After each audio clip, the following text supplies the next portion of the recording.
नमस्कार। दिल्ली चुनाव की विशेष कवरेज के साथ मैं हूं डॉक्टर प्रसून।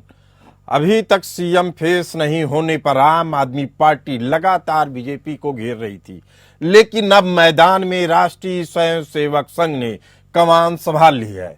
आरएसएस ने आम आदमी पार्टी के तमाम सवालों का जवाब खोज लिया है, जो चुनाव प्रचार के दौरान अक्सर सामने आएंगे। जैसे बीजेपी के सीएम फेस का चेहरा कौन होगा? ऐसे सवाल के जवाब में राष्ट्रीय स्वयंसेवक संघ के कार्यकर्ता खुद जनता से पूछेंगे कि उन्हें कैसी सरकार चाहिए। क्या ऐसी जिस सरकार का सीएम फिक्स हो, जो सीएम आवास को ऐसे मॉडिफाई करवाता हो जैसे दिल्ली में हमेशा के लिए केजरीवाल ही सीएम रहेंगे, जहां पार्टी का कोई दूसरा कार्यकर्ता सीएम हो ही नहीं सकता, या फिर ऐसी पार्टी चाहिए जहां कुर्सी फिक्स नहीं है। पीएम से लेकर सीएम जैसे पद के लिए छोटे से छोटा कार्यकर्ता दावेदार है। उड़ीसा, हरियाणा, उत्तराखंड इसके ताजा उदाहरण है। सीएम ऐसा होगा जो देश की सरकार के साथ समन्वय बनाएगा, केंद्र से दिल्ली तक योजनाओं को लाने में सक्षम होगा। पूर्ण राज्य का दर्जा तब भी दिल्ली के पास नहीं होगा, तब वो केंद्र के साथ मिलकर ऐसे काम करेगा जिसमें केंद्र शासित राज्य का दर्जा काम में आड़े नहीं आए। सनातन विरोधी, चुनावी, हिंदू और तुष्टीकरण को बढ़ावा देने जैसे केजरीवाल को 10 मुद्दों पर घेरा जाएगा। अरविंद केजरीवाल के सारे झूठे वादे जनता के बीच लाने की तैयारी है। केजरीवाल ने कहा था कि गाड़ी, बंगला और सुरक्षा नहीं लेंगे। इसी बात को पकड़कर पूछा जा रहा है, ईमानदार हैं क्या केजरीवाल? ईमानदार हैं क्या? जनता से पूछकर उन्होंने ठेका खोला था, जैसा उन्होंने कहा था कि जनता से पूछकर ही ठेका खोलेंगे। केजरीवाल का शीश महल भी इस चर्चा के केंद्र में होगा। दिल्ली में आम आदमी पार्टी सरकार के कथित शराब घोटाले को आरएसएस चुनाव में मुद्दा बना रही है। शराब घोटाले की ठेकों की संख्या बढ़ाने को लेकर भी अरविंद केजरीवाल को घेरा जा रहा है। इसमें गरीब और लोअर मिडिल क्लास के परिवारों की महिलाओं को भी चर्चा के केंद्र में लाया जा रहा है, उनसे चर्चा की जा रही है इस मुद्दे पर। ये मुद्दे असल में सीधे केजरीवाल की छवि को तोड़ रहे हैं, उनके ऊपर वार कर रहे हैं। प्रचार असरदार रहा तो केजरीवाल का असली चेहरा दिल्ली के लोगों के बीच उजागर हो जाएगा, ऐसा मानना है राष्ट्रीय स्वयंसेवक संघ का। आरएसएस का पूरा फोकस केजरीवाल की हिंदू विरोधी प्रवृत्ति को दिल्ली की जनता के सामने लाना है। इसके लिए आरएसएस अपने शाखा में आने वाले लोगों की मदद लेकर हर घर तक पहुंचने की कोशिश कर रही है। स्वयंसेवकों की टोली में पुरुष, महिला और युवा होंगे। एक परिवार में अगर एक टोली गई तो उसके परिवार के हर सदस्य को उन चिंताओं से अवगत करा सकेंगे जो देश के सामने चुनौती बनकर खड़ी है। इसमें केजरीवाल की तुष्टीकरण वाली नीतियों की पोल खोल भी होगी। इसके अलावा दिल्ली के स्कूलों में इकोनॉमिक वीकर सेक्शन कोटे के तहत दलित हिंदुओं की संख्या नहीं के बराबर है, जबकि मुसलमानों की संख्या काफी है। यूपी के दादरी में अखलाक की मौत हुई तो केजरीवाल ने ट्वीट किया कि मैं आ रहा हूं। वहीं हिंदू कार्यकर्ता रिंकू शर्मा की हत्या पर शोक तक आम आदमी पार्टी ने नहीं जताया, इसे मुद्दा बनाया जाएगा।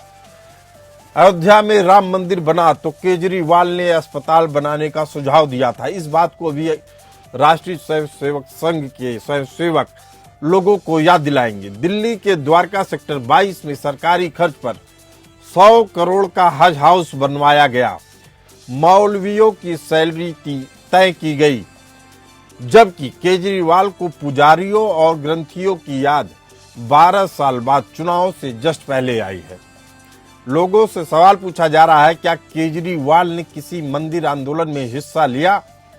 केजरीवाल केवल चुनावी मौकों पर हनुमान चालीसा पढ़ने लगते हैं तो कभी कृष्ण भक्त बनकर दिखने लग जाते हैं।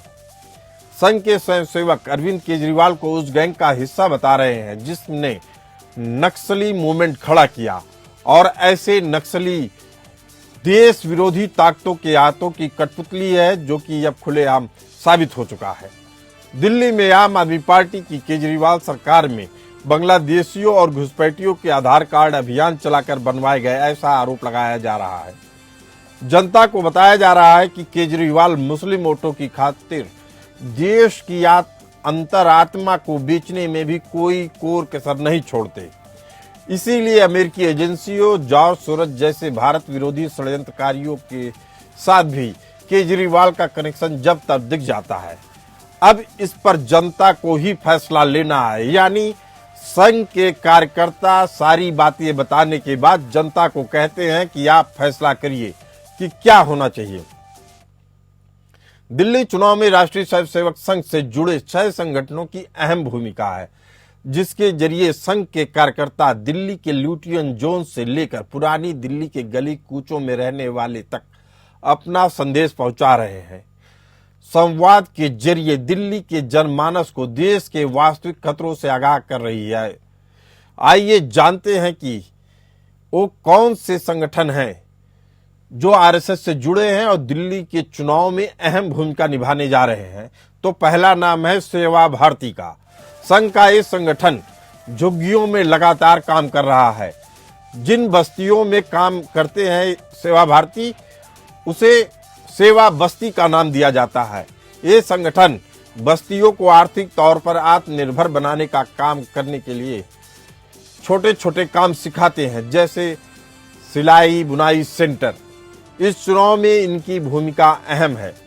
सेवा भारती 10,000 बैठकों के साथ लोगों का मन भांपने की कोशिश करेगी, यानी सेवा भारती 10,000 लोगों के साथ बैठक कर बीजेपी के पक्ष में हवा बनाएगी। दूसरा संगठन है लघु उद्योग भारती। ये संगठन छोटे स्तर के व्यापारियों के साथ काम करती है, जिनकी फैक्ट्रियों में गरीब तबका काम करता है। इनके साथ बैठकों के जरिए आरएसएस मुफ्त की योजनाओं का इस्तेमाल करने वाले तबके तक पहुंच सकती है। ये संगठन 10,000 बैठकों के जरिए संवाद स्थापित कर रहा है। तीसरा संगठन है राष्ट्र सेविका समिति, यानी आरएसएस की महिला विंग। इस संगठन की महिलाएं संघ के दूसरे संगठनों से जुड़कर काम करती हैं। इन्हें हर परिवार की महिलाओं के बीच आरएसएस के चुनावी मुद्दों पर बात करना पड़ता है और ये महिलाएं पूरी तरीके से हर घर में जाकर आरएसएस की बात को लोगों को बता रही हैं। भारतीय मजदूर संगठन चौथा संगठन है। मजदूर संघ दिल्ली में उस तबके के बीच पहुंचा हुआ है जिस जगह केजरीवाल की रेवड़ियां पहुंचती हैं। आम आदमी पार्टी सरकारी स्कीम का फायदा ले रहे लोगों तक रेवड़ी के पैकेट पहुंचा रही है। मजदूर संघ ऐसे तबकों के साथ लगातार बैठकें कर रहा है और आम आदमी पार्टी के असली मंसूबों के प्रति आगाह कर रहा है। पांचवा संगठन है विद्या भारती। ये संगठन सरकारी स्कूलों के बच्चे के पेरेंट्स तक पहुंच रहे हैं। सूत्रों की माने तो आरएसएस ने इनके तबके तक पहुंचने के लिए हर शाखा के स्वयंसेवकों को 21 बैठकें करने का टारगेट दिया है। 6वां संगठन है भारत विकास परिषद। इस टोली की जिम्मेदारी बुद्धिजीवियों तक पहुंचना है। इस संगठन के लोग doctor, chartered accountant, engineer, scientist, वकील, प्रोफेसर के बीच जाकर बैठकें कर रहे हैं। देखिए, पहली बात तो आरएसएस को हमारे पूर्व मुख्यमंत्री अरविंद केजरीवाल ने काफी चिट्ठियां लिखी और पूछा कि जो पैसे बांटे जा रहे हैं क्या वो राष्ट्रहित के लिए है, जो हमारे पूर्वांचली भाइयों के वोट काटे जा रहे हैं क्या वो राष्ट्रहित के लिए है, जहाँ गाली गलौज सीएम बनाया जा रहा है वो आदमी जो महिलाओं को गालियां दे रहा है, महिलाओं के माँ बाप को गालियां दे रहा है, क्या उसको सपोर्ट करना राष्ट्रहित में है? हम तो एक सवाल पूछ रहे हैं कि हमारा तो मुख्यमंत्री अरविंद केजरीवाल जी हैं, आपका गाली गलौज पार्टी का मुख्यमंत्री कौन है?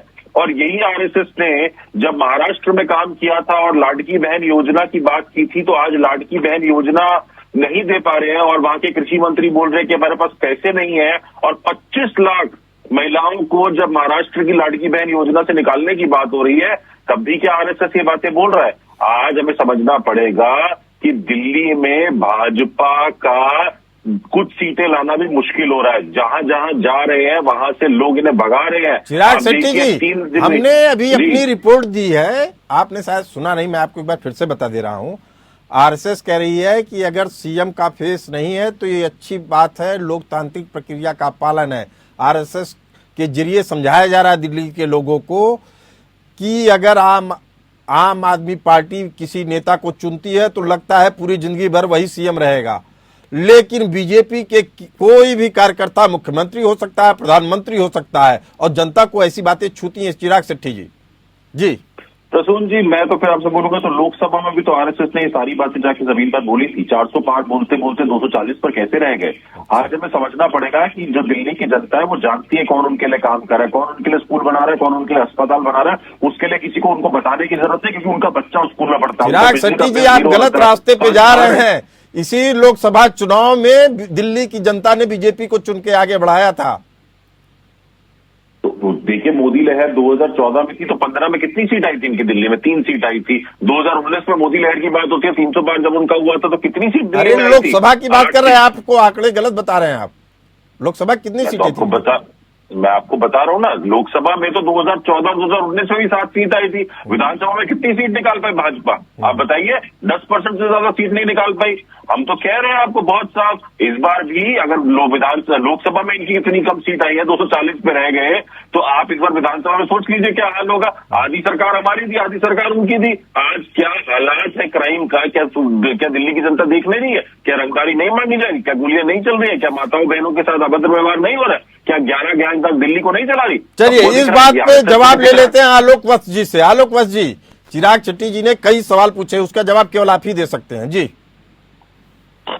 देखिए, चिराग शेट्टी जी को कहिए कि इस बार इनको बहुत कड़ा मुकाबला मिल रहा है और इस बार इनकी धरती हिल गई है।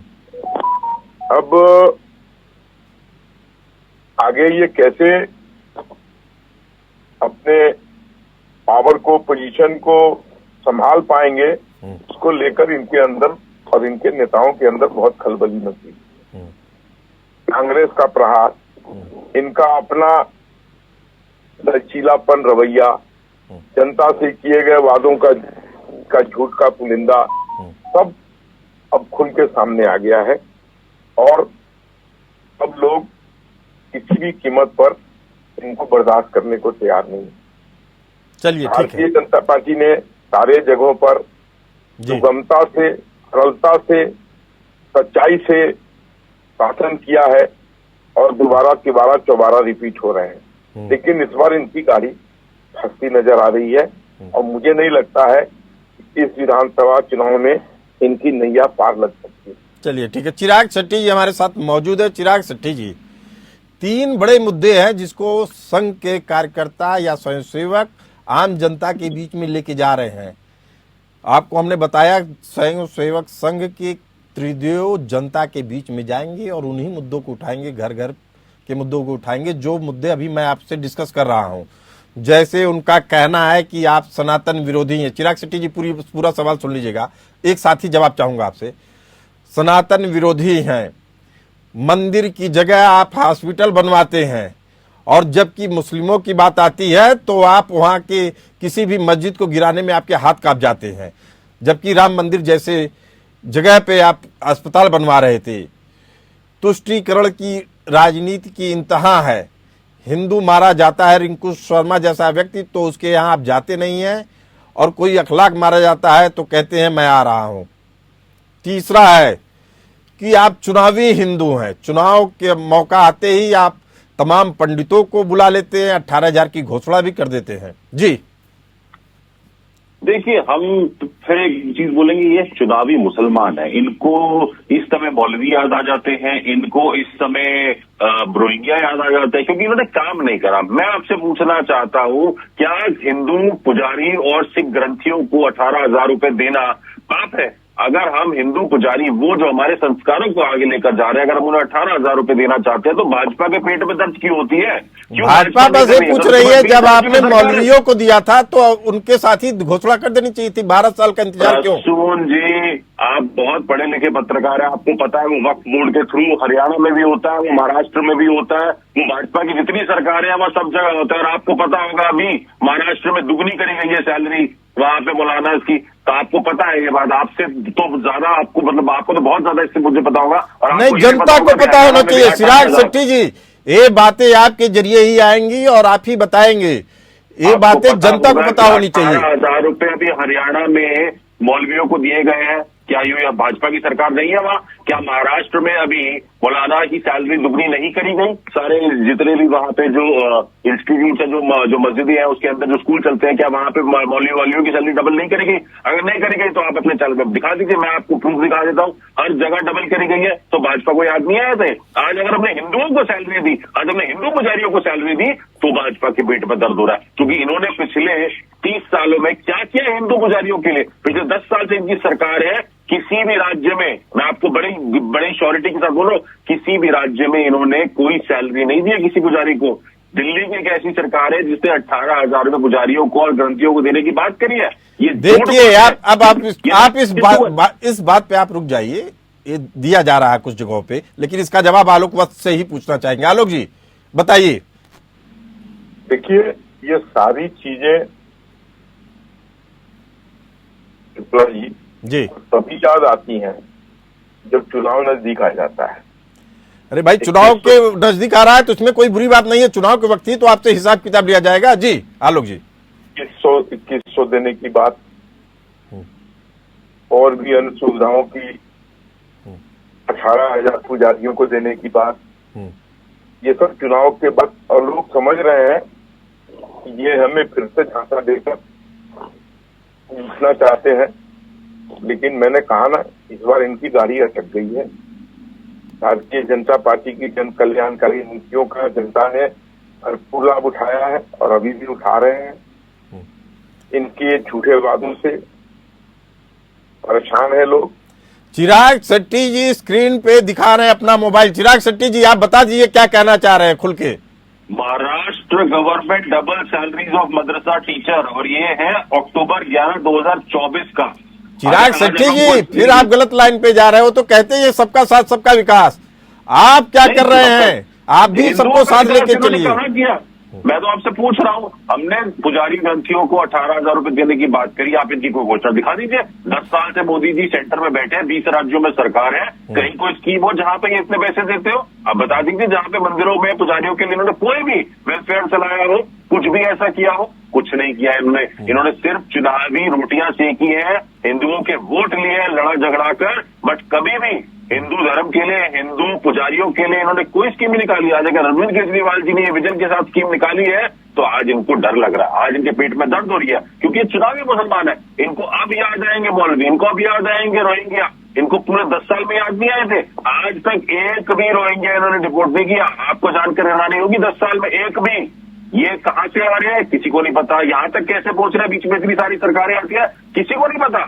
आलोक जी, इतना तो मानना पड़ेगा, आम आदमी पार्टी का ये दांव गेम चेंजर साबित हो सकता है, आपके ऊपर भारी पड़ सकता है। जो हिंदू पुजारियों को मिल रहे हैं 18,000 रुपए, ये गेम चेंजर साबित हो सकता है। आपको लगता है कि इससे एक गेम चेंजर दांव साबित होगा? आलोक जी देखिए प्रसून जी, ये सब अंतोगतवा जनता की अदालत और जनता फैसला करेगी। हम लोग लगातार 19 राज्यों पर अपना कब्जा कायम किए हैं और जनता का विश्वास वहां प्राप्त किया है। ये हमारी कल्याणकारी नीतियों का ही प्रभाव है। और इस बार दिल्ली की जनता इनके झूठे वादों से, इनके कार्यकलाप से, इनके नेताओं के जेल जाने से, और जिसको ये चीफ मिनिस्टर में प्रोजेक्ट कर रहे हैं, वास्तव में कोर्ट के द्वारा तो वो एक बाधित चीफ मिनिस्टर है। वो जा नहीं सकते हैं चीफ मिनिस्टर के ऑफिस में, वो किसी फाइल पे साइन नहीं कर सकते। नहीं, अब तो मुख्यमंत्री चुन लिया गया आलोक वत्स जी, अब तो मुख्यमंत्री नया आ चुका है, तो वो विषय नहीं रह गया। अब चिराग शेट्टी जी आपसे आखिरी सवाल पूछना कौन आया है नया मुख्यमंत्री? दिल्ली का मुख्यमंत्री कौन है आपको नहीं मालूम है? देखिए, यही तो मेरे और बाप के बाप में अंतर है। अभी किसको प्रोजेक्ट कर रहे हैं ये चीफ मिनिस्टर में? अरे वो बात तो हो गई ना, सीएम फेस के लिए हमने बता दिया कि क्या हुआ, वो तो शुरू में ही क्वेश्चन उस पर हो चुके हैं। चिराग जी आपसे लास्ट सवाल पूछना चाहता हूं, कांग्रेस जिस तरीके से एग्रेसिव मोड में दिख रही है, उससे आपका नुकसान होगा या भारतीय जनता पार्टी का? देखिए, कांग्रेस आज चुनाव लड़ रही है हारने के लिए। आज कांग्रेस जिस तरह की बातें कर रही है बी टीम बन के भाजपा की, आप खुद सोचिए, उनके सबसे बड़े नेता के बारे में अगर रमेश बिधूड़ी जी इतने घटिया बयान देते हैं और उसके बाद कांग्रेस एफआईआर उस पर नहीं कराकर अरविंद केजरीवाल जी पर कराती है, तो आपको समझ में आ जाना चाहिए कि भाजपा किसके लिए काम कर रही है। आपको ये समझ में आएगा कि संदीप दीक्षित जी अरविंद जी के खिलाफ तो कंप्लेंट करते हैं, बट वही संदीप दीक्षित जब प्रवेश वर्मा जी की बात की जाती है, पैसे बांट रहे हैं, चश्मा बांट रहे हैं, चदरें बांट रहे हैं, जब ये बात की जाती है और अपने ट्विटर पर लिख के दे रहे हैं कि मैं बांट रहा हूं, एमसीसी लगने के बाद, मॉडल कोड ऑफ कंडक्ट लगने के बाद, तो उस पर संदीप दीक्षित जी कुछ नहीं बोलते हैं। तो ये इनका दोहरा चरित्र दिखा रहा है कि आज ये सिर्फ और सिर्फ एक आम आदमी को डराने के लिए, एक आम आदमी डराने के लिए काम कर रहे हैं। दिल्ली में चुनावी संग्राम शुरू हो चुका है। अब हमारे इस खास शो में इस पे लगातार चर्चा होती रहेगी। चिराग शेट्टी जी और आलोक वत्स जी, आप दोनों लोग आए, अपना समय दिया, आप लोगों का बहुत बहुत धन्यवाद। फिलहाल इस चर्चा में इतना ही, हमें दीजिए इजाजत, चलते रहिए एपीएन न्यूज के साथ।